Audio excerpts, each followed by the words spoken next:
Hey everyone, welcome to the R2 Hub. Starting a new series today. It's going to be called the Wednesday Wrap. That's where you're going to see me talk about all the different things that have happened in the last week. We're going to go over some projects, where we're at status-wise on those. Starting to slow down a little bit as we're getting towards the end of the season. We're going to go and talk about some racing. God, what a great week in racing this week.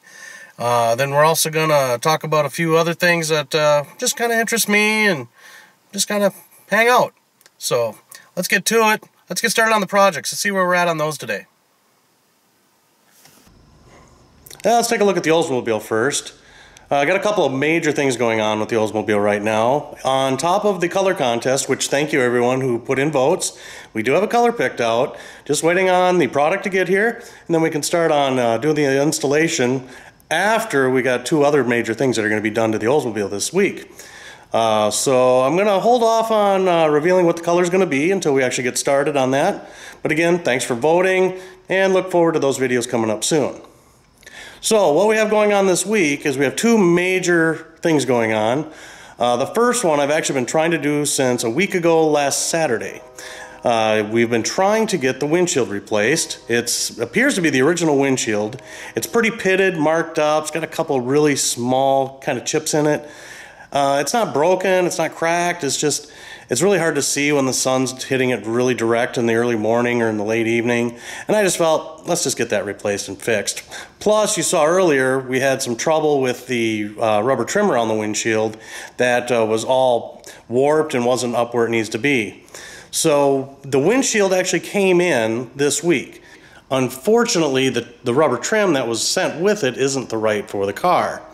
So we ended up having to do a bunch of calling around. We actually got a hold of the local dealer. We actually got a hold of some aftermarket manufacturers, and none of them seemed to have anything for this car, which, as we talked about earlier, there's a lot of downside to getting kind of an older and not real popular car. They just don't have aftermarket parts for it. So what we've done is I'm going to be taking it in next week to have the new windshield put in, but we're going to reuse the old trim. Here, let me show you what we're talking about. So where we had shown you before, the rubber trim came way down here. And I'd used a heat gun to try and soften the rubber a little bit and mold it back here to where it's supposed to be. Unfortunately, this corner here did not work very well, so I ended up cutting it. So we've got this little gap here. So what we're going to do, once we get the new windshield in, we're going to reuse these, but we're going to tidy it up, clean it up, and make it look a lot nicer. Can't really see probably in the windshield, but it's really pitted, and no matter how much I try and clean it or polish it, it's not going to come out. So just decided we're going to go ahead and get that replaced. Here's the other side with the rubber. So it just never quite got to where it was supposed to be. So we're going to reuse these. They're in pretty decent shape yet, but we just need to trim them and fit them a little better, and then get the new windshield in. So that's what's going to be happening maybe Friday if all things go well the rest of this week. I'm actually not betting that we're going to actually get it in until next week. Right now we're tentative for Monday of next week, but we'll see. But the next thing we're going to do, let me come around back here and show you, is we are taking the replacement top that came with the car, and we're taking it to the upholstery shop. Why are we doing that? Well, because we're going to get the new top put on, because as you saw also, the old top is just ratty as hell. But what we're also doing is I went ahead and had them order a brand new rear window with defrost to make it a completely new top from front to rear. I'm hoping we can have it back by Friday, but I'm guessing probably not till early next week, maybe Monday. I won't know till later tomorrow when we drop the car off about how long it's going to take. So I'm really excited about getting the new top on. I think it's really going to help the car a lot, getting rid of that ratty, nasty top, getting the new one on. Hopefully it's not too stained or anything from laying around for as long as it has. But it is still new, so it's going to look better. Plus having the new rear window and then the new windshield is going to be great. And then, well, some of you saw on my Instagram, but they're not going to stay black. But that's all part of the dip project that's coming up. So stay tuned for that. It's going to be exciting and it's going to be a lot of fun. Now, the Silverado we had some trouble with that. There was a video showing like the repairs that we had done on that. So that got all completed. Definitely spent more money on that than I was expecting. I was hoping to do more fun stuff with it, but it didn't end up. It's got to keep it repaired and mechanically good. However, we did also take that in for a new windshield. That actually did have some cracks in it. Well, it wasn't really cracks, it was more chips, but they were pretty good size, and it was really not good. So took that in, got a new windshield for that. Can't show it right now because it's dark out and the truck's outside. But it's just a new windshield. It's just a factory replacement. Had the top part was tinted like factory, so it was all fine and dandy. But it's really nice to look through now, so pretty happy about that. I'm hoping this winter, got a couple of ideas what I want to do with it. I'd like to maybe get some Gibson exhaust for it. We'll see. That would be kind of cool. But before winter, I think what I really want to do is I want to get it into the body shop and take care of a little bit of the cancer that's starting on the truck. Don't really want to go another winter with it like that. Last winter I had it wrapped, so that helped protect it quite a bit. Don't know if I'm going to be able to get to that again this year. Maybe. We'll have to see what I have for product around. I do have some black laying on the shelf over there, so we'll see. Maybe we'll just do the bottom quarter, but that'll be something here in the future. So other than that, we don't really have any more projects at the moment. Just got a couple big things on the Oldsmobile, gearing up to do the car and the dip. Do have a couple of smaller projects that are going to be kind of interesting using dip.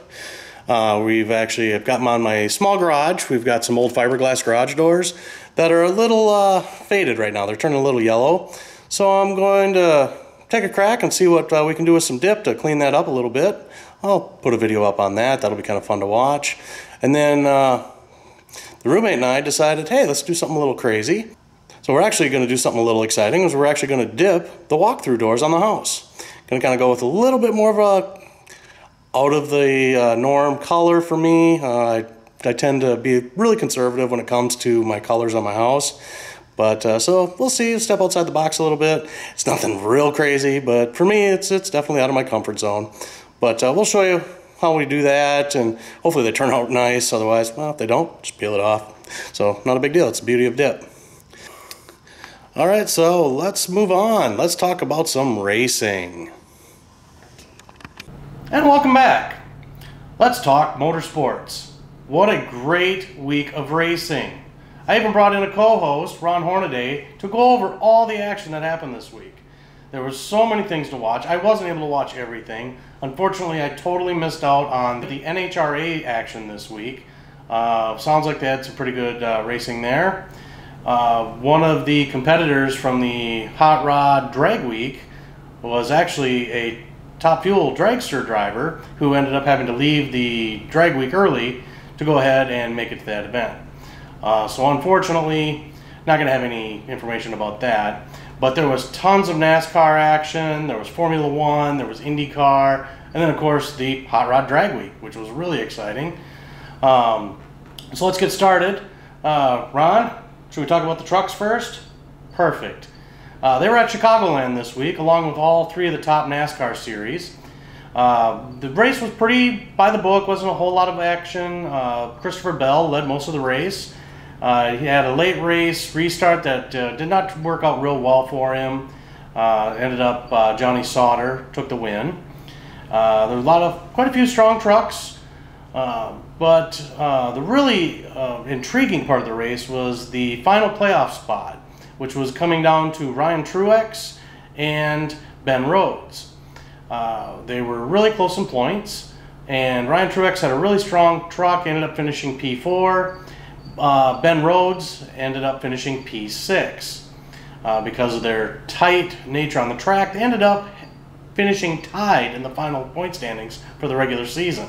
The tiebreaker came down to a race a few weeks ago where Ben Rhodes took P2 versus Ryan Truex P3 by 0.25 seconds. So literally, Ryan Truex's season was lost for the championship by 0.25 seconds. That's nuts. The race results were pretty good. We had Johnny Sauter, who I mentioned had won the race, followed by Chase Briscoe. Christopher Bell got third, followed by Ryan Truex in fourth, and then Grant Enfinger, who had a great race, finished fifth. The current playoff standings, Christopher Bell won the regular season. He's leading, followed by Johnny Sauter, John Hunter Nemechek, Matt Crafton, Chase Briscoe, Austin Cindric, Ben Rhodes, and then the final playoff spot went to Kaz Gralla. I'm going to go out on a limb here, Ron, and I'm going to do some playoff predictions. And the first one, I'm going to pick probably the favorite to win the championship in the trucks this year is going to be Christopher Bell. Just so strong, running for probably the best team, and he's got more wins than everybody else, so it's pretty hard to bet against him. But if you wanted to, the guy I would suggest keeping an eye on is Johnny Sauter. He's the defending series champion from last year, and he's running really well right now, and he is very determined. So we'll see. It's going to be interesting to see if the experience will win out over the youth. Let's go to the Xfinity Series. Here's a little more exciting. Again, fairly typical race. Had a lot more Cup guys in it than the trucks. We had Eric Jones, who had a really strong car, led 94 laps at the race. He looked like he was going to be pretty strong on the win, but again, some late race action took him out of the race. Ended up with the finishing order was Justin Allgaier, followed by Kyle Larson, who had a speeding penalty late in the race and had to go to the back of the pack and made it all the way up to second place. Then followed by Elliott Sadler, Daniel Hemrick, and then Austin Dillon. The playoff standings in this series is pretty interesting. You have the rookie William Byron, who's won more races than anyone else, really strong, followed by Justin Allgaier, who is a teammate to William Byron. Then Elliott Sadler, another one of their teammates, all driving for Junior Motorsports. And then you have the Daniel Hemrick, Brennan Poole, Ryan Reed, Jeremy Clements, Cole Custer, Blake Cook, and Matt Tiff, Brennan Gaughan, and rounding out with Michael Annett. The favorite, I believe, going into the playoffs, as this Chicagoland race set their playoff field, I am going to say my favorite is going to be William Byron. He's run up front all season. He's coming to these tracks for the second time. He's much stronger, and I just believe he's got the talent to do it. However, my dark horse pick, which isn't much of a dark horse because he's been around a long time, is Elliott Sadler, who also runs for Junior Motorsports.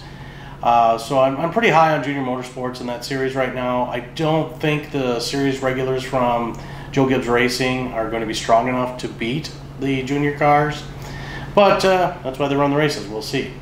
Ron, you agree? That's what I thought. Now, going into the Cup Series, this is where things got exciting. This was the first race in the chase.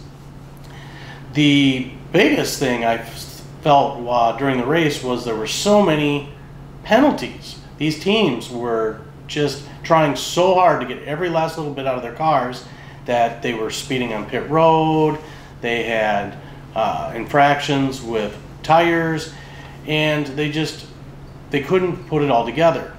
So it looked like whoever could come and put everything together and not make any mistakes was going to probably win the race. Some of the competitors that looked strong early were Kyle Busch, looked like he was going to run away with it, but pit road problems with his pit crew, penalties, etc. Martin Truex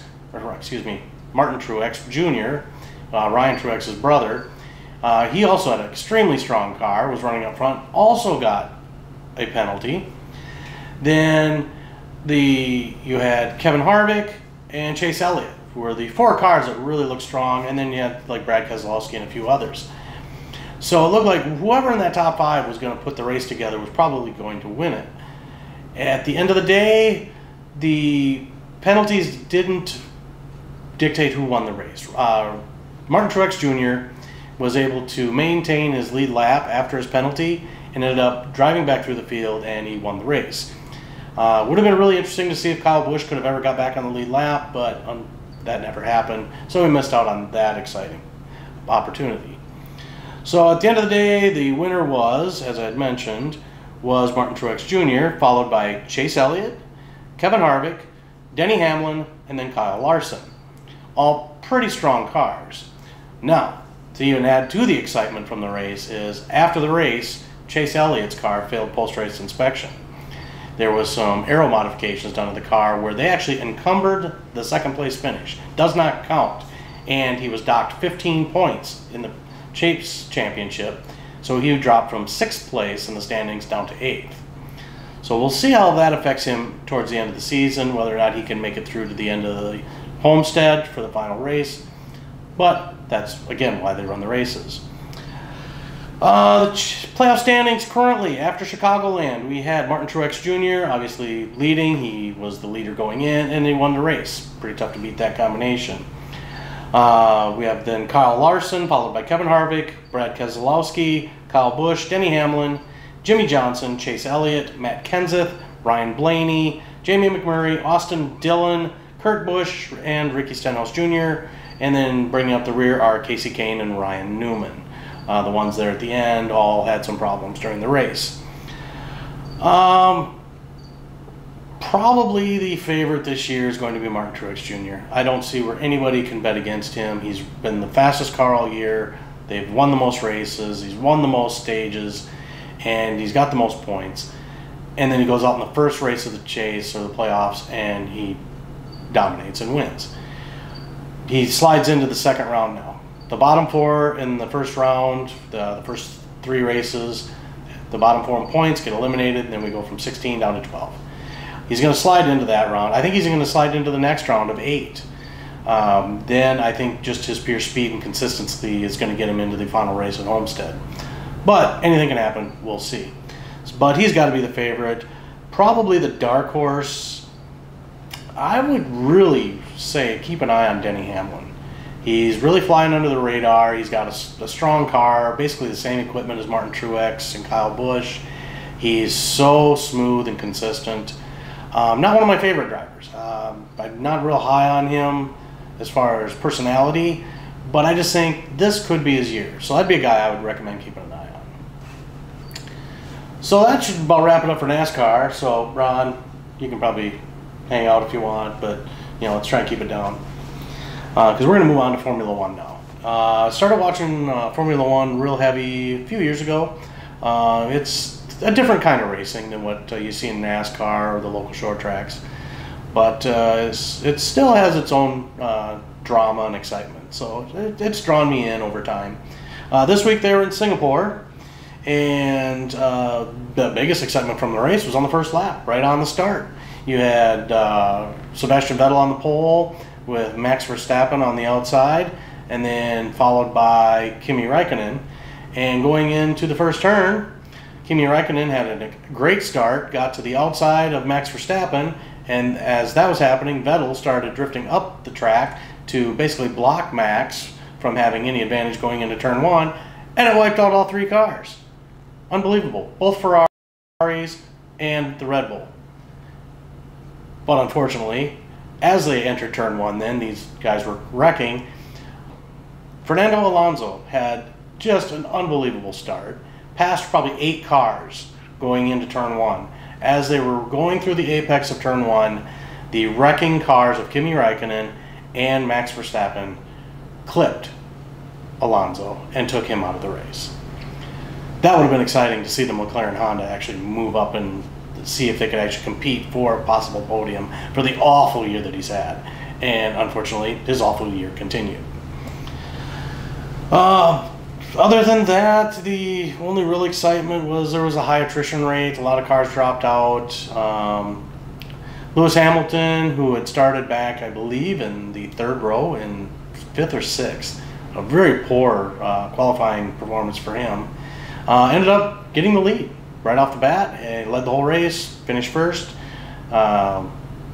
extended his points lead on the Drivers' Championship over Sebastian Vettel, and basically he was gifted this one because he did not have what appeared to be one of the faster cars on the grid. So we'll see how that plays out. I don't know if Sebastian's going to have enough to come back on him, but we'll see. But finishing order was Lewis Hamilton, followed by Daniel Ricciardo, who has had a really good and strong race, and then Valtteri Bottas for Mercedes finishing 3rd. So we had a Mercedes, Red Bull, Mercedes, 1, 2, 3. Not unexpected at this track. So going into the driver standings right now, you have Hamilton, Sebastian Vettel, and Valtteri Bottas. I don't think Valtteri's got enough points to actually compete with Hamilton and Vettel. So I think that's what it's going to come down to, is those two. I think Hamilton at this point, just due to the strength of the Mercedes the last few seasons and what he's showing right now, should be the favorite to win. But if anybody's going to beat him, it could be Sebastian Vettel in second. So that's my picks for those. The next race, we'll talk about that in a minute.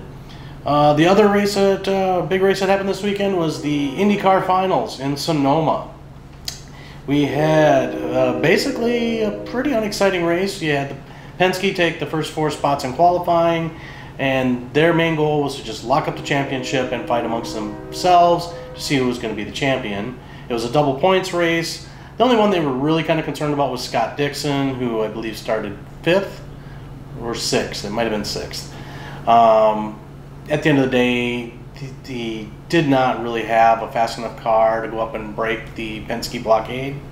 So we basically then got to watch and see what the Penske cars did to try and beat each other. The only one who really took it to the field that wanted to try something different and try and win the race was Simon Pagenaud.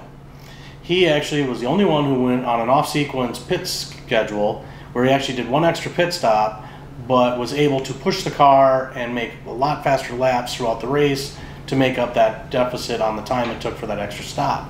Actually made for a little bit of drama on the race, and it actually worked out for him. Simon Pagenaud was, I believe, 3rd in points going into the race. He won the race.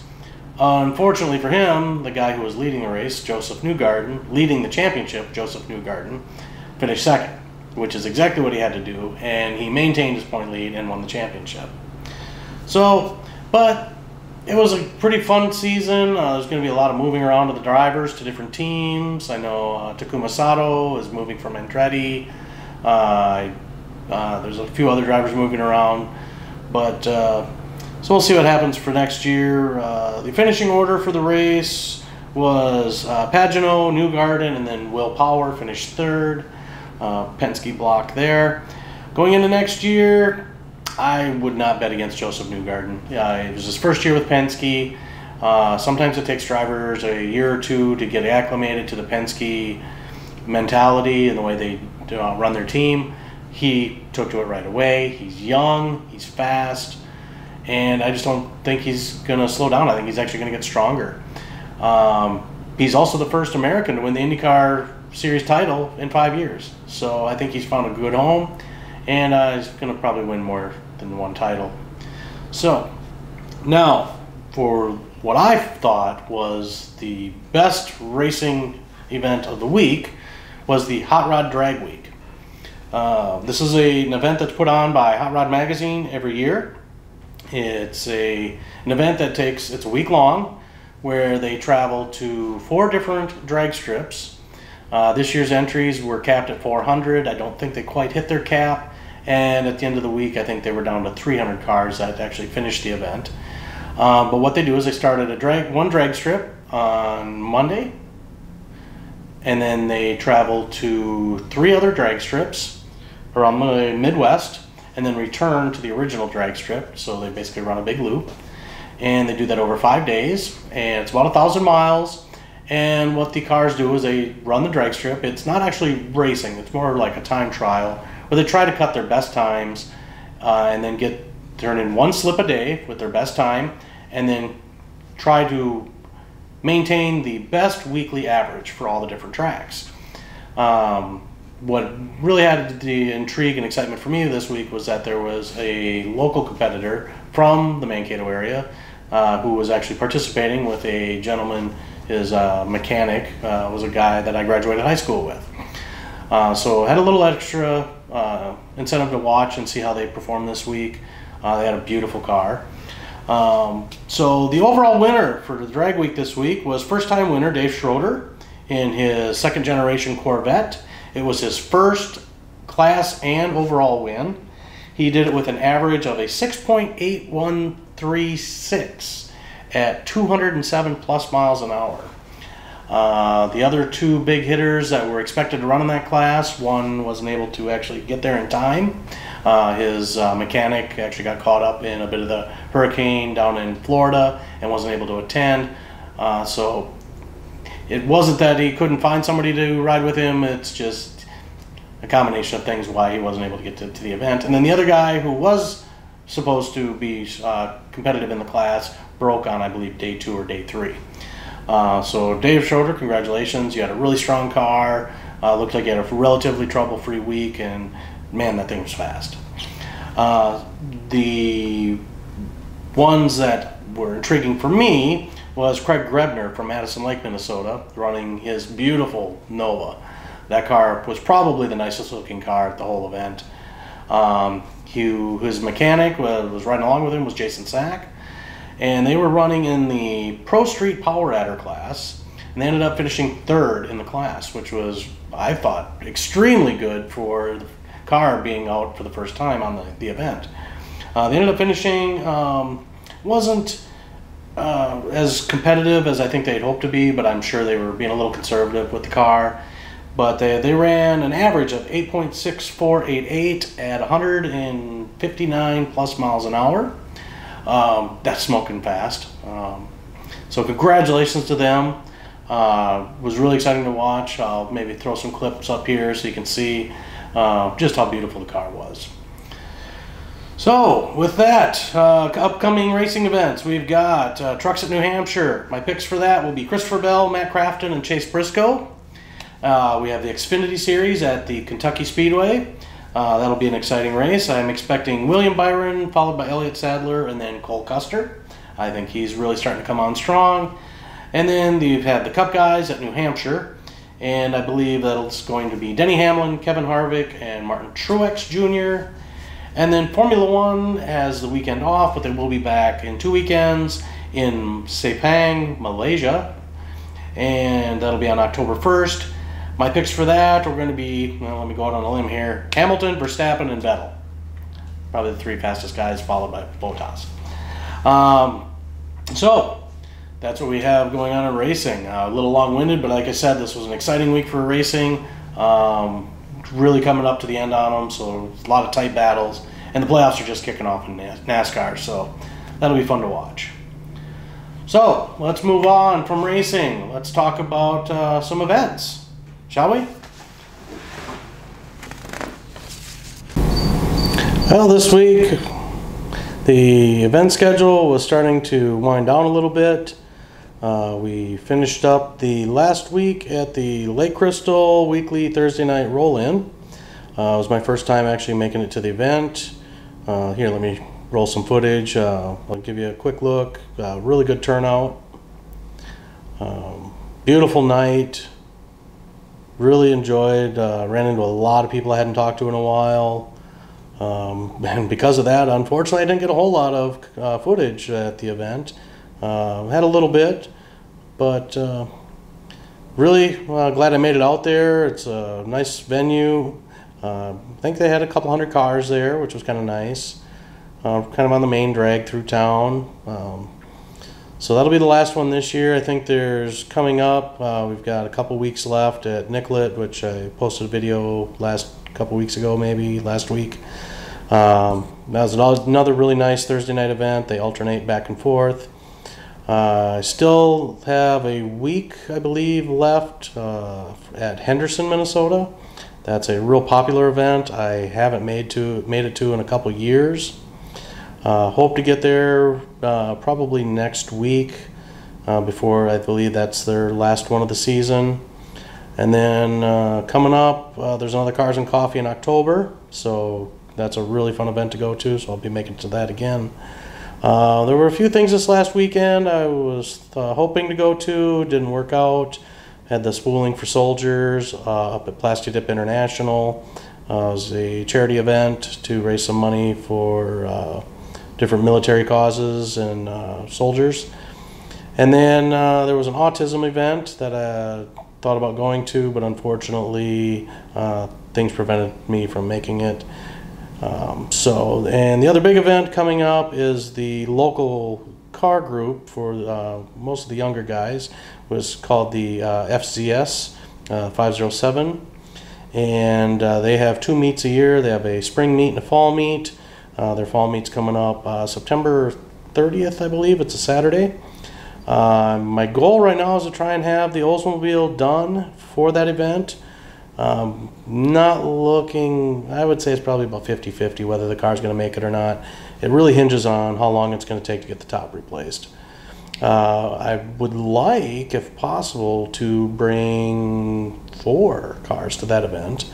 I'd like to bring the Oldsmobile, my truck, and then also my Challenger, and then the roommate's Mercury Milan. I actually brought that one to the spring meet. Had a few people pretty interested in the car because of the dip and the wrap. So, but that's coming up here in a couple weeks. Other than that, that's pretty much going to wind down the season. We may make Cruise of the Woods here in October down in Iowa. I haven't gone for the last couple years. They've kind of changed some things and not as excited about going to that event, but we'll see. And then maybe a color drive at some point, but that's all coming up. So I hope you enjoyed the coverage of Lake Crystal. So I apologize it was so short. Generally I try to make them a video of their own, but I just was so busy talking with everybody I hadn't seen in a long time, just didn't get a lot of footage. So hopefully I'll do better next time. So next, let's talk about TV. Something you have never heard me talk about. I do try and watch, obviously racing. I've watched quite a bit of that. But television show, fall season's coming up, exciting. I know we just finished up Game of Thrones here a few weeks ago. Obviously a really excellent season on that. Kind of sad that the next one's going to be the last one, but every good thing has come to an end. But on the flip side, we still have Walking Dead. We've got Fear the Walking Dead that I'm actually almost 2 seasons behind now. I had recorded last season and been saving it just because I've been really busy. And now the new season's already started, so I'm a bit behind on there. I'm going to catch up. But I do try to keep up on the regular Walking Dead, and I believe the season premiere is coming up, so that's exciting. I also do watch a lot of superhero shows and movies. And right now, if you're into any kind of Marvel or DC, your television is like a smorgasbord. I mean, there's just so much there between the shows on CW, Fox, Netflix. There's just so much to watch. I see that Gotham on Fox is getting ready to start their season here pretty quick. Really enjoy that. I think this season's going to be pretty exciting because Batman's finally making an appearance. So that'll be fun. New show, Orville. Got to watch the first episode. Was okay. Went to watch the second one, and friggin' football got in the way. I think Fox did realize that was a problem and has already moved the show to Thursdays. So hopefully I can catch the second episode online, and then now with being on Thursday, we'll be able to catch that. Again, sci-fi, I'm pretty excited about stuff like that. Now, speaking of football, what a horrible week for the Vikings. First week, you had Sam Bradford have a career game, won NFC Offensive Player of the Week, and then they roll into Pittsburgh, and he's not even playing, and they just get rolled. So another 1-1. Hope to bounce back this week at home against Tampa Bay. We'll see. We'll see if Sam Bradford gets back or not. What else? Oh, Minnesota Golden Gophers, 3-0. Hey, congratulations. Now let's see when you start playing some real competition what happens. I have no idea how to read this team yet. They do have, not this coming weekend, but the following weekend, their next game against Maryland. They are actually rated higher in every category than the Gophers, so hopefully that'll be their first test, and we'll see how they do. If they can win that, maybe they'll start moving up the standings. Don't have a whole lot of hope, though. So, well, that's the Wednesday wrap, weekly vlog. Pretty long-winded on racing, heavy on that this week, but I'm sure that'll be slowing down as we get closer into winter. We'll start getting into some winter activities at that point, but let's get through fall before we talk too much about winter. That's just depressing. Well, that'll just about do it for our Wednesday wrap this week. Hope you enjoyed the weekly vlog. If not, let me know below. If you did, give it a thumbs up, like, subscribe to the channel. You can follow me on Instagram at ilar01. You can follow me on Twitter at ilar01. And then on Facebook, it is rex.benjamin.ii. Love to hear from you. Have a great day, and I'll see you next week. Thanks.